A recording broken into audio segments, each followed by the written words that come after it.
Abra sua Bíblia em Juízes, capítulo 5. Juízes, capítulo 5.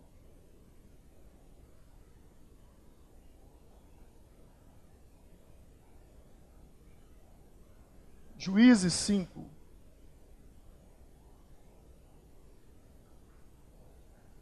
Soube que hoje o Café da Visão foi maravilhoso, né? Centenas de líderes lá no sítio, foi um tempo assim muito precioso, glória a Deus por isso.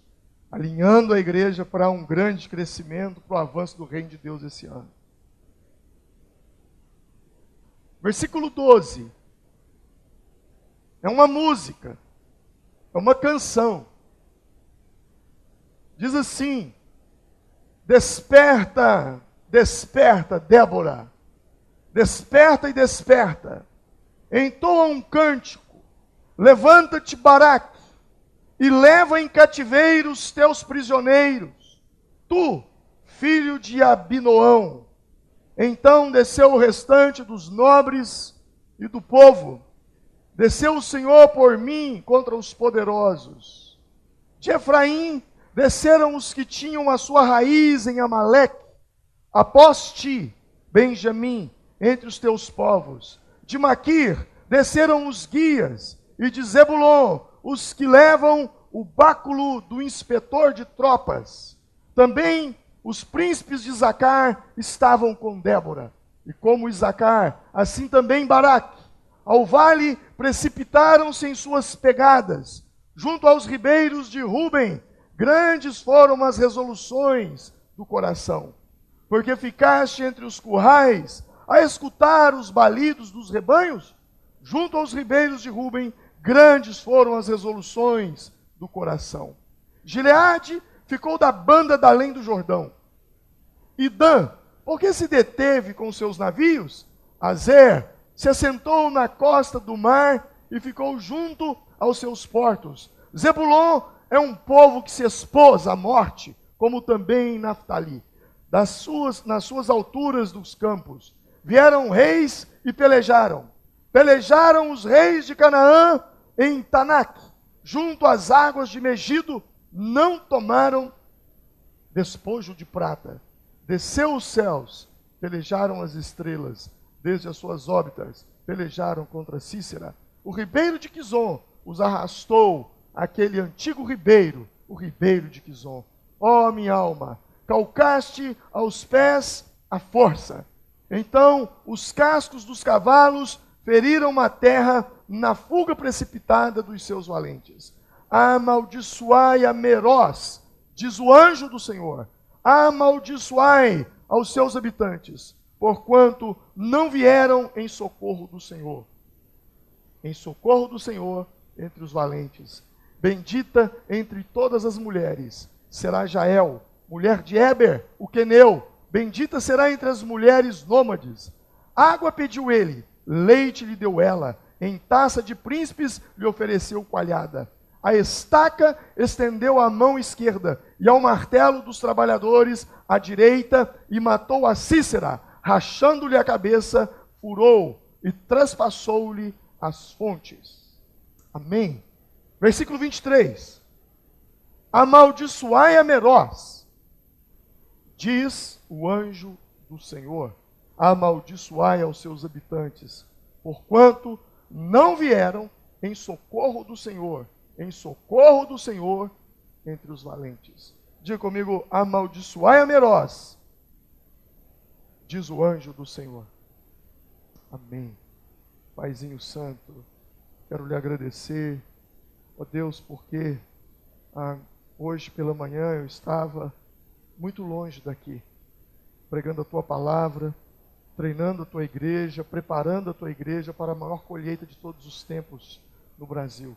E agora à noite o Senhor me dá o privilégio de estar aqui, descansado, em saúde, pronto para pregar a Tua palavra ao Teu povo nessa cidade. Pai, dê-me graça, por amor do Teu nome.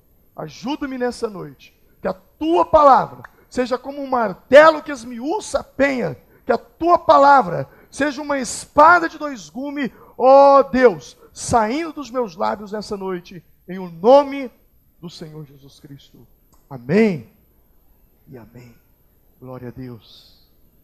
Irmãos, esse texto é um texto muito interessante, porque ele é uma música, é um poema, é um cântico de uma mulher, Débora, uma juíza que fez algo tremendo em Israel.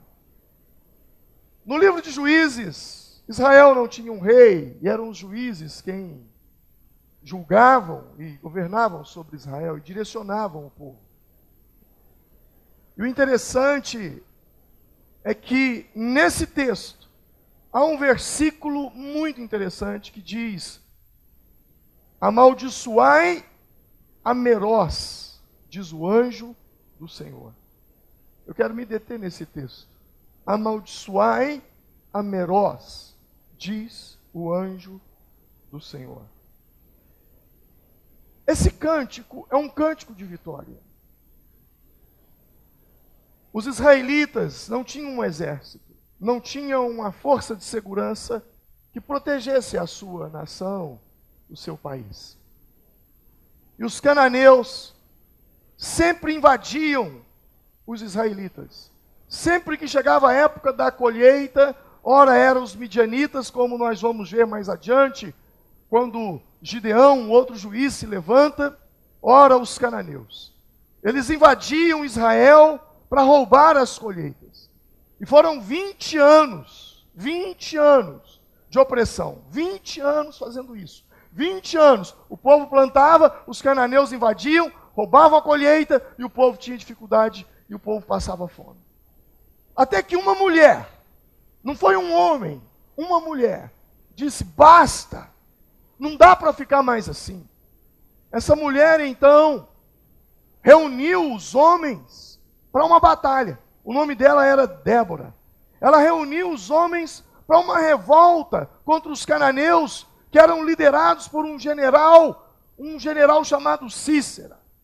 Esse homem, ele era um homem muito feroz, um homicida, um homem que fez genocídios nos dias de Israel, matando milhares de pessoas, crianças. E Débora então se levanta e convoca o povo de Israel através de Baraque, um outro homem, um camponês, que levanta um exército de camponeses, de lavradores, de homens que trabalhavam na terra. Não eram homens preparados para a guerra, eram homens que lidavam com a enxada, com a foice, eram homens que lidavam no campo. E então acontece a batalha.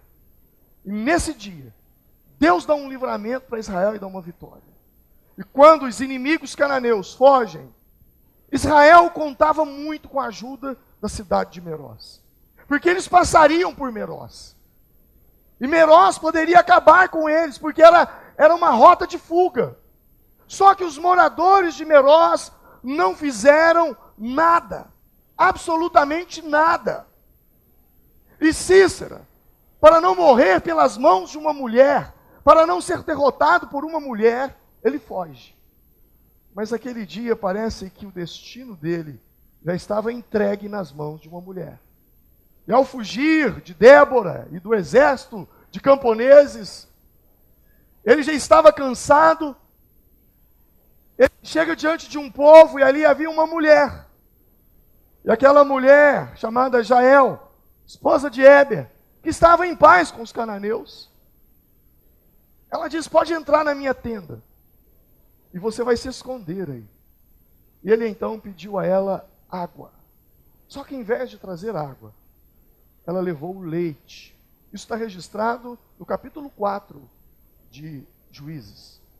E ele bebeu o leite, ele estava muito cansado. E ela então colocou um cobertor sobre ele e ele dormiu. E quando ele dormiu, ela pegou um martelo e uma estaca. E ele deitado ali, dormindo, ela colocou a estaca no rumo da cabeça dele e bateu com o martelo. Varou o crânio dele ali, ele morreu. Israel teve uma grande vitória. E Débora agora faz essa música, faz esse cântico, o cântico de Débora.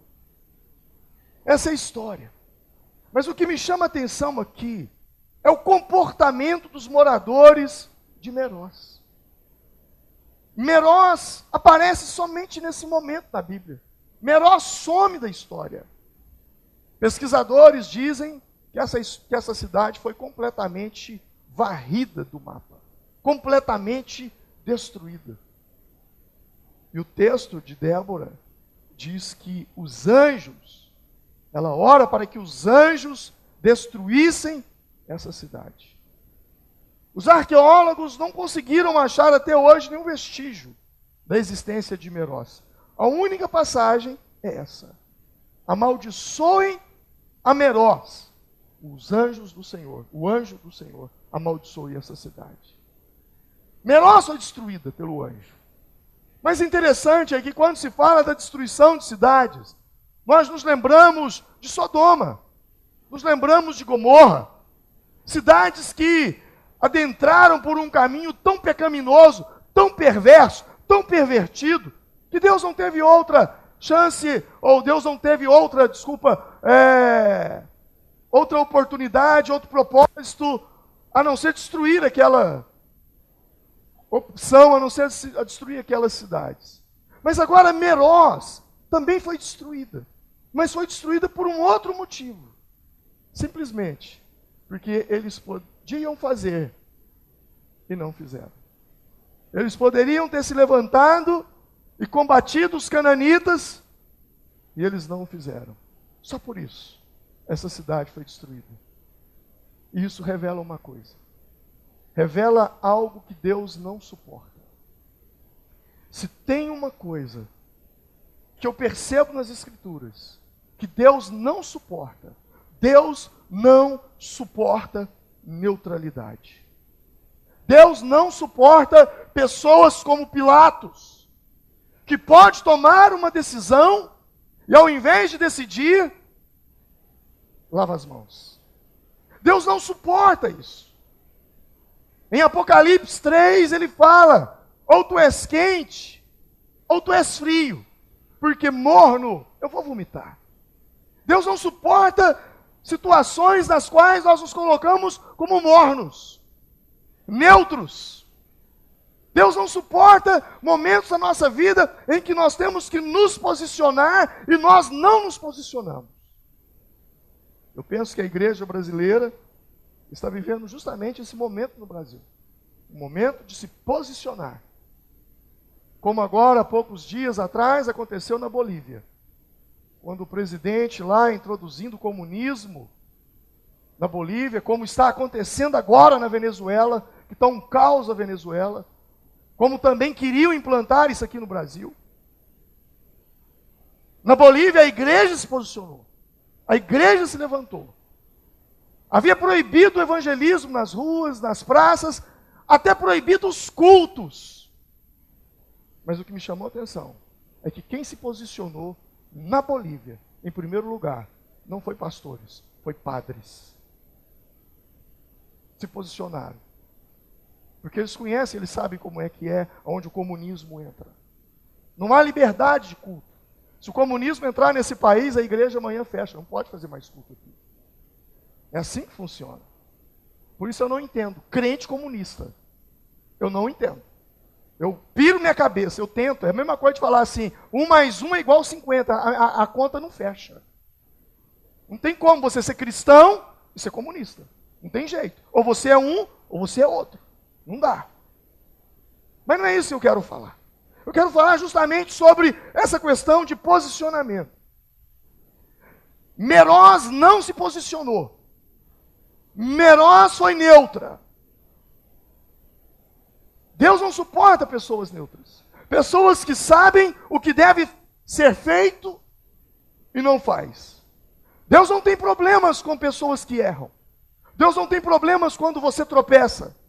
Deus não tem problema quando você queria um resultado e obteve outro e as coisas não aconteceram. Deus não tem problema com isso. Deus tem problema com quem não faz nada, com quem não se posiciona. Deus não tem problema com pessoas que tentam e erram. O problema de Deus é com quem não tenta. Deus não suporta pessoas que não se envolvem, como os moradores de Meroz não se envolveram. Deus não suporta pessoas que cruzam os braços e enterram os seus talentos, como Mateus capítulo 25 fala da parábola dos talentos, no qual um recebeu 5 talentos, outro recebeu 2 talentos e outro recebeu 1 talento. O que recebeu 5, multiplicou por 5. O que recebeu 2, multiplicou por mais 2. O que recebeu 1, enterrou o talento. E a Bíblia diz que Deus julgou aquela pessoa rigorosamente. Não porque ele recebeu 1 e não conseguiu multiplicar. O problema dele não foi que ele não conseguiu multiplicar. Se você ler o texto, você vai ver que o problema dele não foi que ele tentou e não conseguiu. O problema dele foi que ele não tentou. E é justamente este é o problema.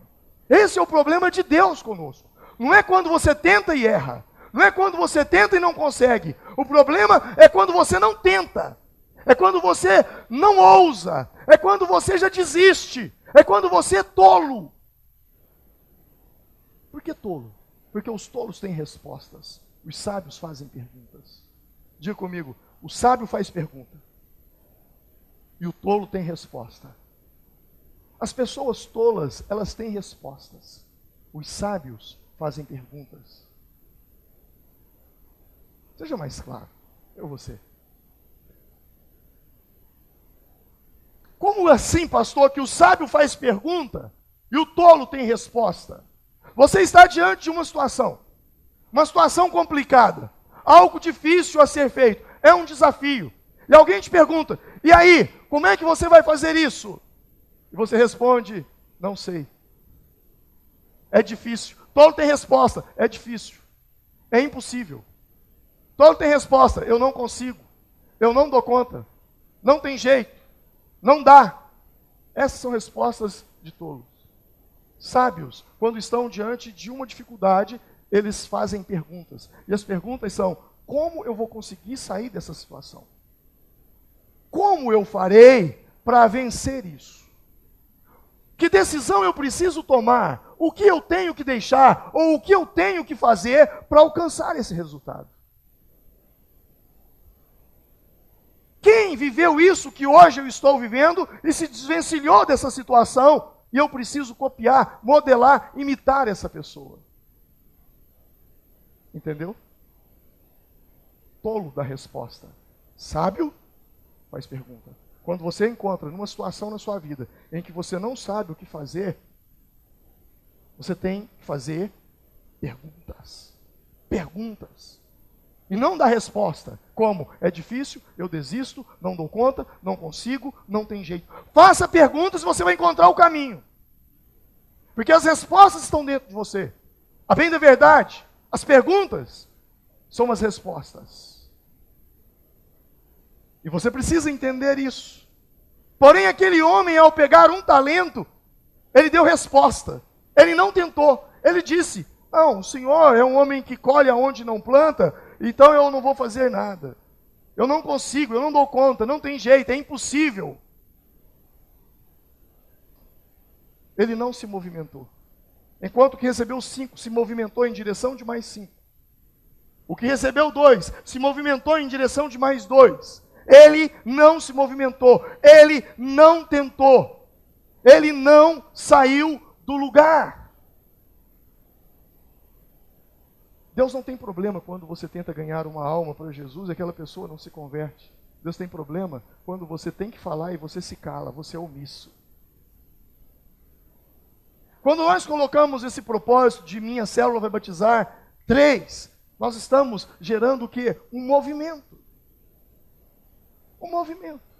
E todas as vezes que você tem a oportunidade de se movimentar, mas você não se movimenta, você se prostra, você se assenta, você desiste, você entra na sua zona de conforto, Deus permite problemas sobre você. Ouça isso. Deus permite problemas sobre você, para fazer você se movimentar. Há uma passagem no livro de Atos, que a igreja estava muito acomodada em Jerusalém.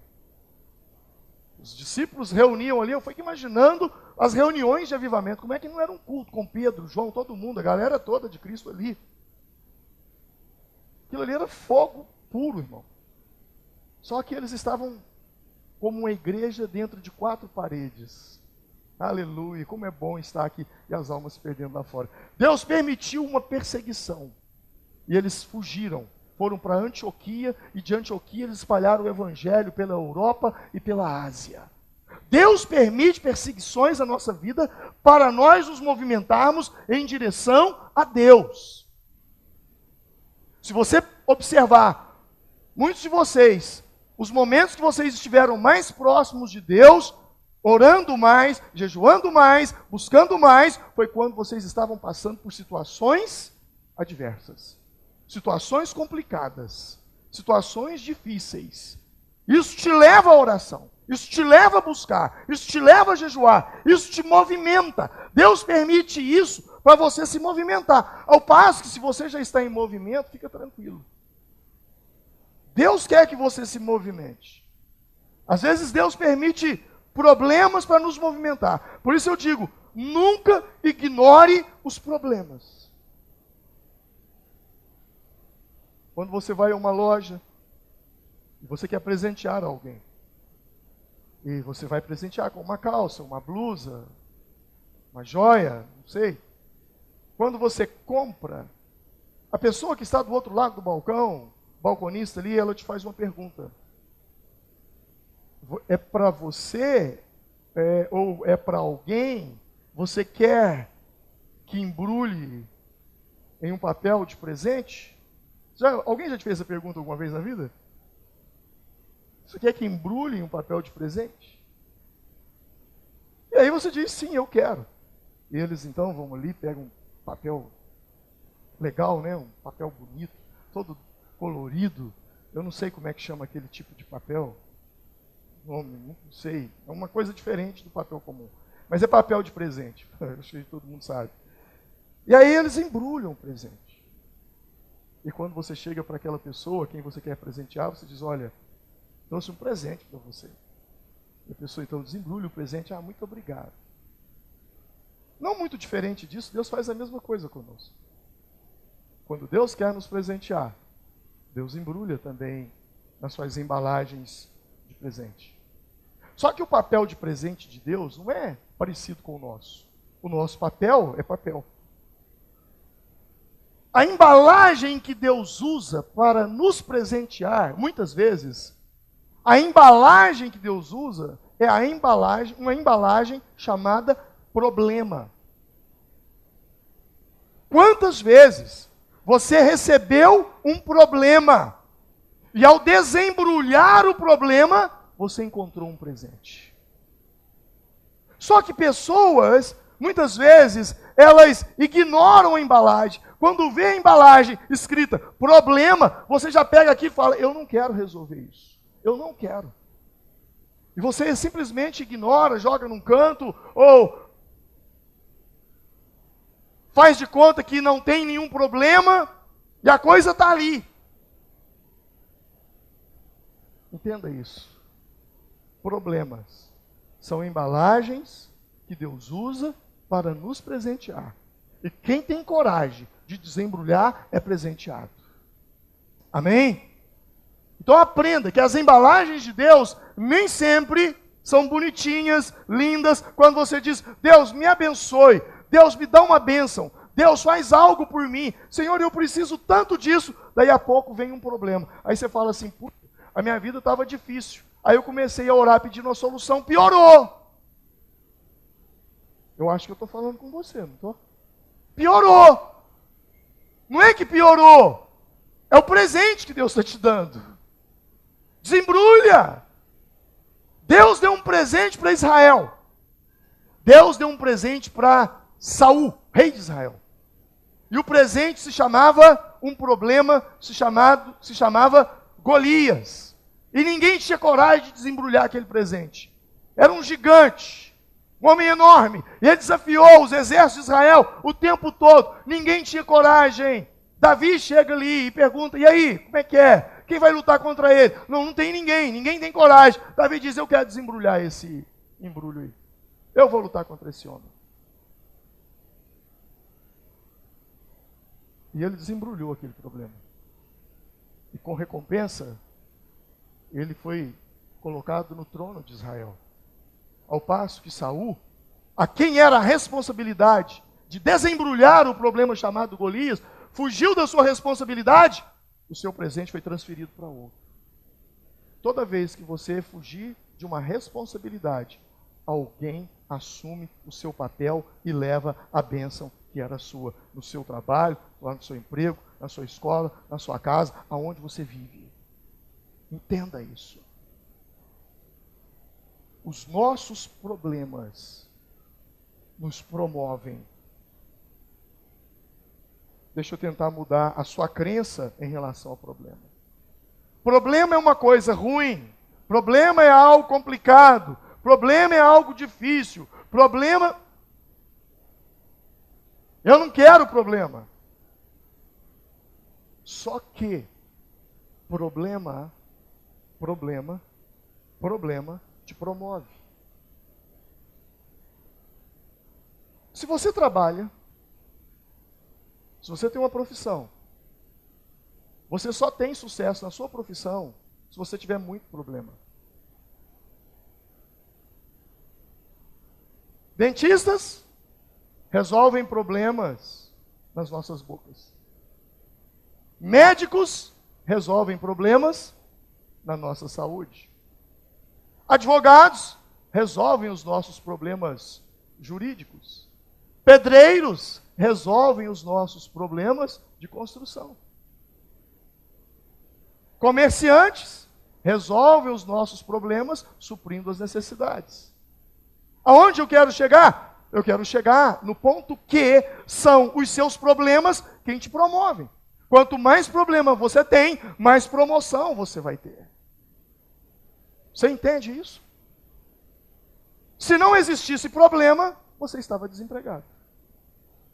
Se não existisse problema com os carros, os mecânicos estavam passando fome. Comece a olhar os problemas com outros olhos. Veja ele como um embrulho que vai te promover, que vai te abençoar. Porque, a bem da verdade, nós temos umas imagens muito equivocadas na nossa mente. Ninguém gosta de ter adversário. Você detesta ter um adversário. Você detesta ter oposição. Mas quem te promove na vida são os seus opositores. Quem te faz crescer na vida são os seus adversários. Há uma frase que diz assim: os teus amigos te fazem bem, mas quem te faz crescer são os seus adversários. São eles que te promovem. São eles que te fazem melhorar. São eles que te fazem esforçar. São eles que te fazem estudar, fazer cursos, procurar conhecimento, melhorar, se qualificar. Nós precisamos mudar nossa mentalidade. As embalagens de Deus nos movimentam. E eu vejo que a igreja, muitas vezes, ela coloca tantas oportunidades de crescimento para nós. Cada vez que a igreja se envolve com uma campanha, por exemplo, das casas de paz, é uma oportunidade que você está tendo. Cada vez que você começa uma célula, é uma oportunidade que você tem. Eu estava pregando em João Pessoa, Paraíba. Estava no Nordeste do Brasil. Eu estava treinando pastores e líderes ali. E quando eu terminei uma das mensagens, na parte da tarde, veio um moço e disse: pastor, eu posso dar um testemunho? Claro. Pastor, hoje eu sou uma pessoa próspera, eu tenho um bom emprego, Deus tem me abençoado tanto, minha família maravilhosa. Mas nem sempre foi assim. Houve um momento na minha vida em que eu passei muita dificuldade. Eu estava desempregado, meus filhos ainda novinhos, e eu não sabia, eu estava desesperado. E hoje eu tenho um bom emprego, hoje eu tenho uma boa receita, um bom salário. E o senhor sabe por causa de que eu tenho esse bom salário e esse bom emprego? Eu disse: não faço a menor ideia.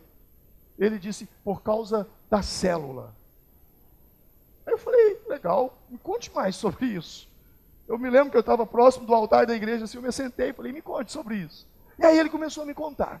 Ele falou, olha pastor, eu estava desempregado. E eu vi um anúncio num jornal de uma empresa que precisava de pessoas para trabalhar. E eu recortei o jornal e falei, vou lá. E fui. Quando eu cheguei na empresa, e aí eu passei pelo RH, e aí eles me perguntaram, o que você faz? Aí eu disse, célula. O pessoal olhou, hã? Você trabalha com celular? Não, célula. Aí a psicóloga falou assim, não, seja mais claro. O que é célula? Célula é uma reunião que a minha igreja faz, que tem em torno de 5, 8, 10 pessoas, e eu me reúno toda semana, e aí eu tenho um momento do quebra-gelo com eles, depois eu faço isso, e aí a finalidade é de multiplicar. E a moça falou assim, você já conseguiu multiplicar? Já várias vezes, hoje eu sou até supervisor na minha igreja. Ela disse, a vaga é sua. Ele começou a trabalhar. E aí ele me contando.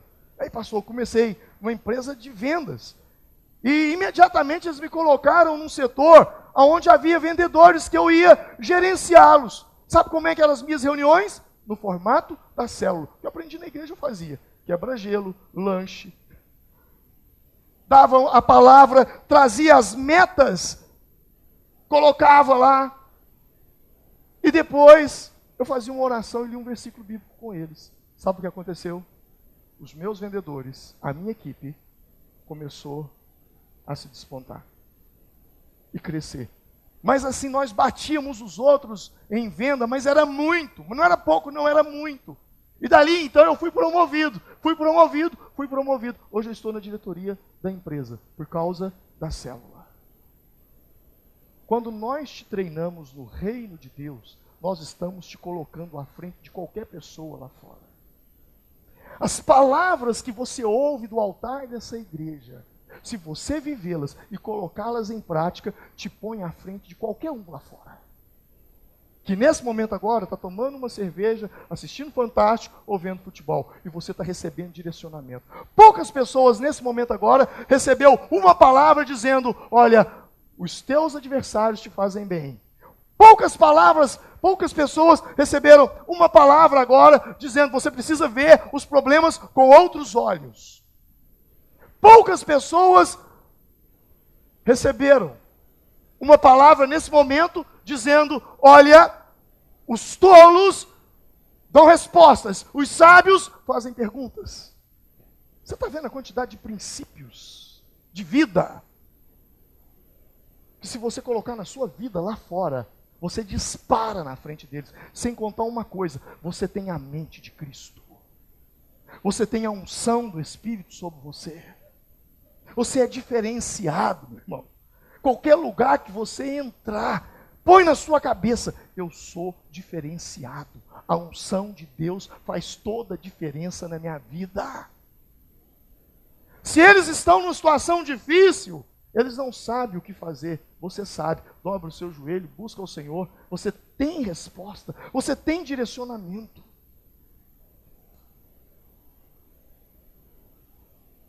Eu te digo, cada vez que nós fazemos algo, é uma oportunidade que você tem, um encontro com Deus. Cada vez que você entra naquela torre de oração, quantas pessoas têm recebido bênçãos para a sua própria vida, colocando a vida deles em oração pelos outros, ali na torre. Tem um grupo que se reúne aqui, a partir das 5:30 da manhã, em oração. Eles vêm para cá para orar por nós, para orar pela igreja, para orar pela sua vida.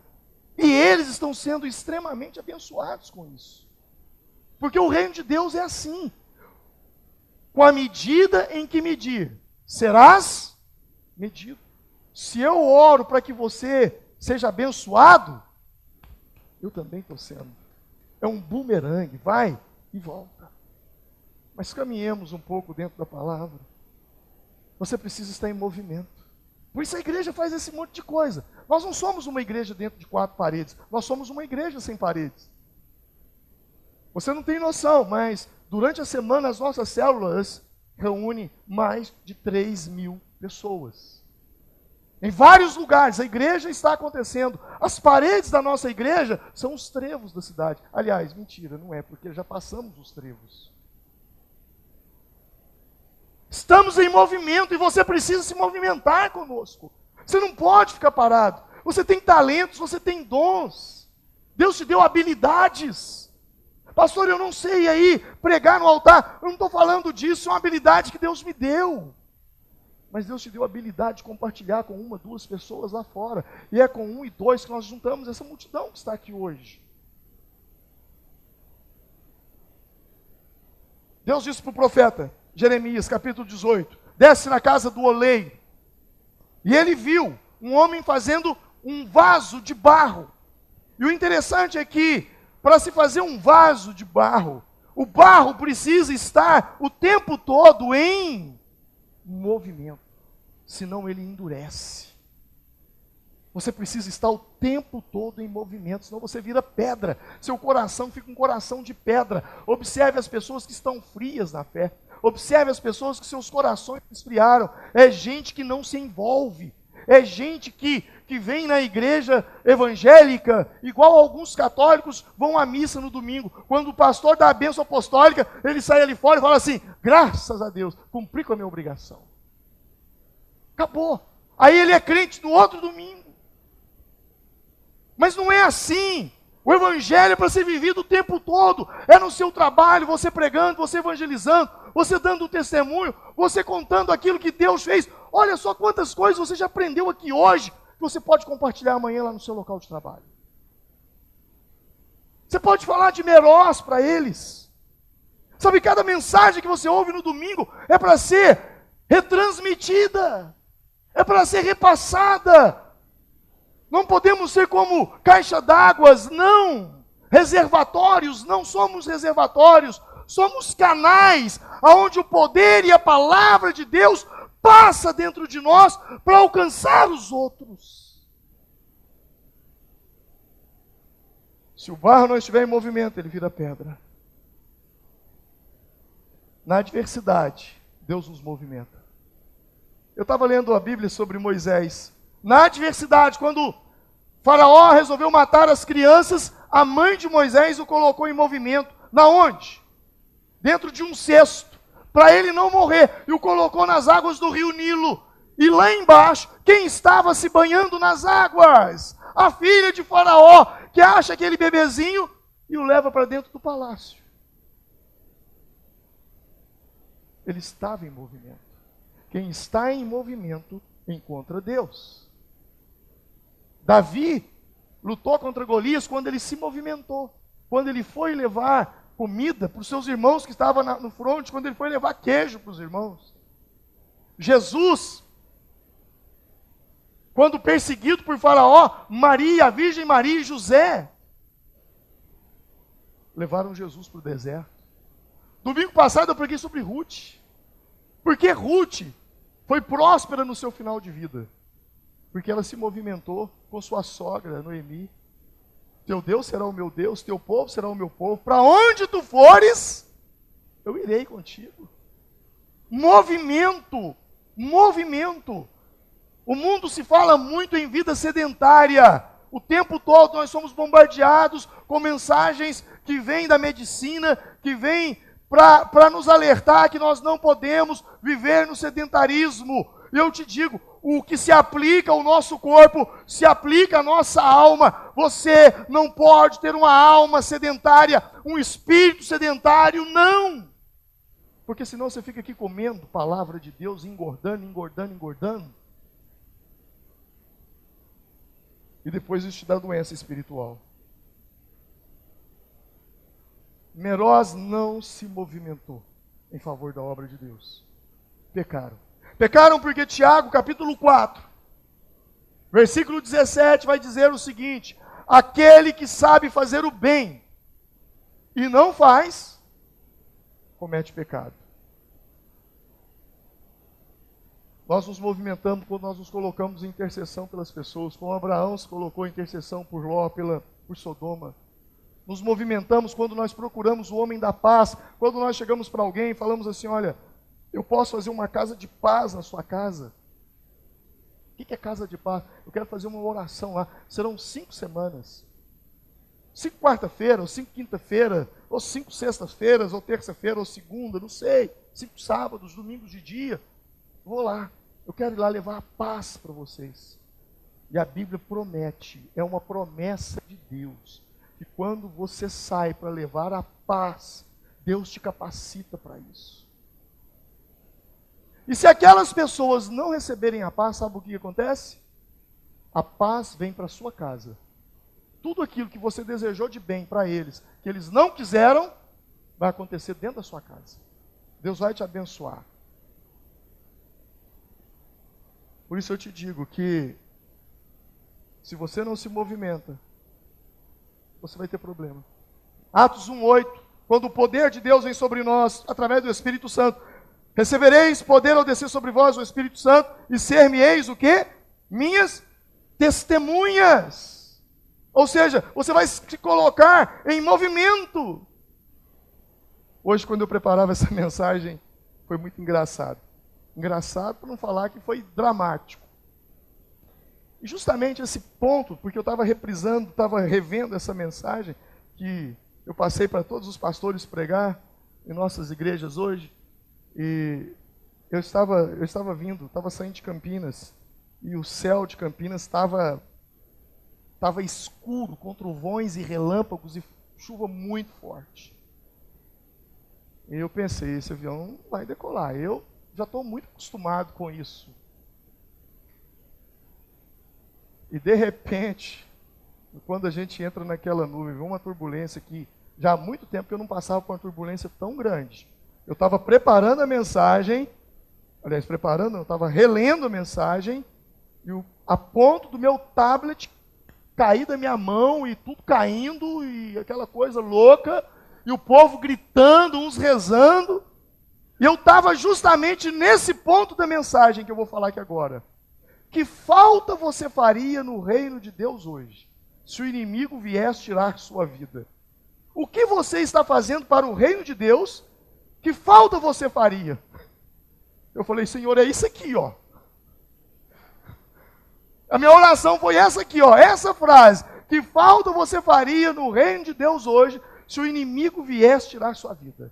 Se o diabo viesse falar com você, hoje eu vou te levar, hoje eu vou ceifar você, eu vou acabar com você. O que você argumentaria para Deus? Deus, eu não posso ir por... O que você completaria a frase? Porque eu quero ver o Atlético ser campeão brasileiro. Tá difícil, tá, doutor? Tá difícil, tá? Por quê? Porque eu quero casar. Sabe qual que é o maior medo dos jovens? Eu vou te falar por mim quando eu era solteiro. O maior medo dos jovens é Jesus voltar e eles não casar. Fala que é mentira, é verdade. A maioria ora, ô Senhor, não volta agora não, deixa eu casar primeiro. Qual seria o argumento que você usaria? Que argumentação você colocaria para Deus? Dizendo, Deus, o Senhor não pode me levar hoje, por causa disso. O quê? O que você diria para Ele? O que você falaria com Ele? Quais seriam suas argumentações? Sabe, as pessoas às vezes, elas não têm argumentações. Por quê? Porque não estão envolvidas. Deus, eu não posso partir agora, porque eu preciso pregar a Tua palavra, porque eu preciso ganhar almas para o Teu reino, porque eu preciso batizar pessoas.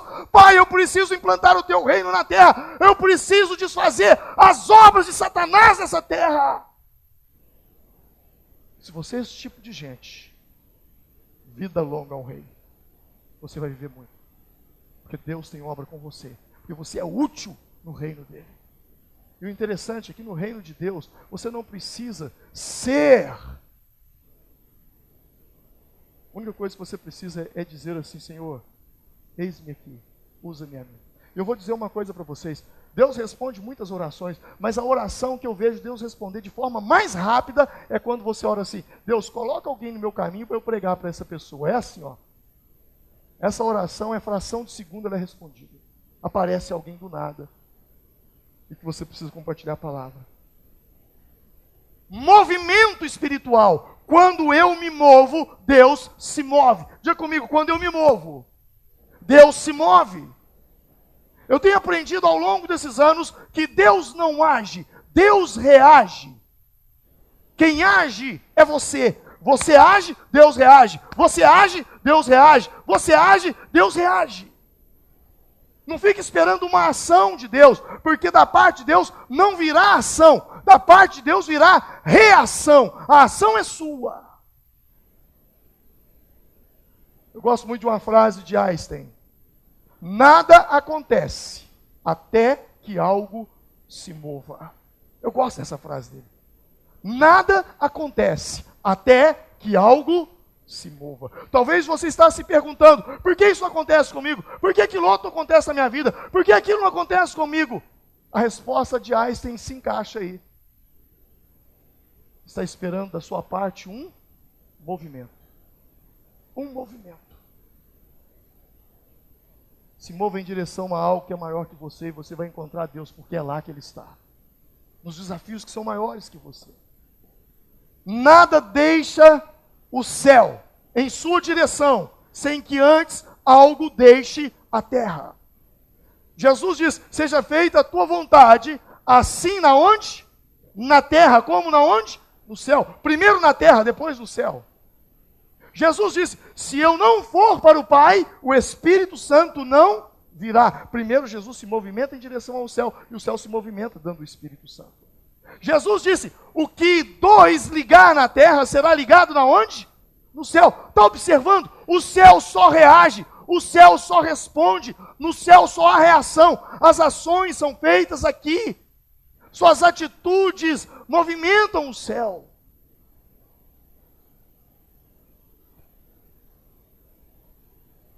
A multiplicação de pães só aconteceu porque alguém se movimentou. Jesus colocou os seus discípulos para movimentar. Ele sabia o que ia fazer. João 6 diz que ele sabia o que ia fazer. Mas ele chega e diz assim, olha, o que daremos de comer a esse povo? Imediatamente, um saiu para um lado, o outro para o outro, e começou o movimento.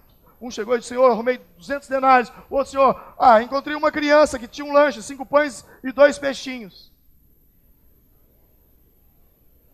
Esse texto me mostra claramente que Jesus só fez essa pergunta. O que daremos a eles de comer? Para colocar o povo em movimento. Para colocar o povo em movimento. Colocar o povo em movimento. Porque movimento gera energia. Movimento gera energia.